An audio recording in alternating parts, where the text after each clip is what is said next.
दशहरा दिवाली में कह के न आइला, होलियों में न आइबा बहरा से। दशहरा दिवाली में कह के न आइला, होलियों में न आइबा बहरा से हो। अरे भर फागुन बैगन से काम चलाई, कबो संगे सुताइब न तहरा के। भर फागुन बैगन से काम चलाई, कबो संगे सुताइब न तहरा के। Mix by lovely recording studio Delhi. भर फागुन बैगन से काम चलाई, चढ़ल बा फगुनवा हवा बेधेला समीज में, होता गुद गुदी हमारा भीतरी के चीज में। चढ़ल बा फगुनवा हवा बेधेला समीज में, होता गुद गुदी हमारा भीतरी के चीज में।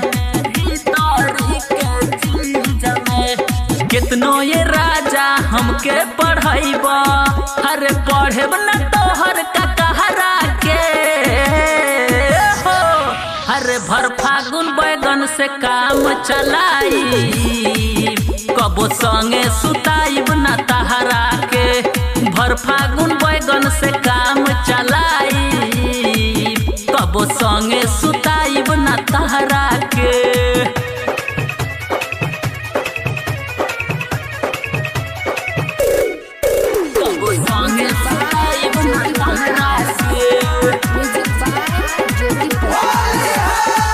सबके भतार अइले बाहरा से घरे, होली के लहार लुटती हमरो मन करे। सबके भतार अइले बाहरा से घरे, होली के लहार लुटती हमरो मन करे। अनिल रविंदर से होली मनाई, अरे पूछब धीरेन्द्र न तहरा के हो।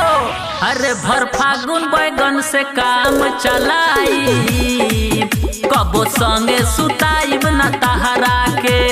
भर फागुन बैगन से काम चलाई, कबो संगे सुताइब न तहरा के। दशहरा दिवाली में कह के न आइला, होलियों में न आइबा बहरा से हो। अरे भर फागुन बैगन से काम चलाई, कबो संगे सुताइब न तहरा के। भर फागुन बैगन से काम चलाई, कबो संगे सुताइब न तहरा के। Lovely recording studio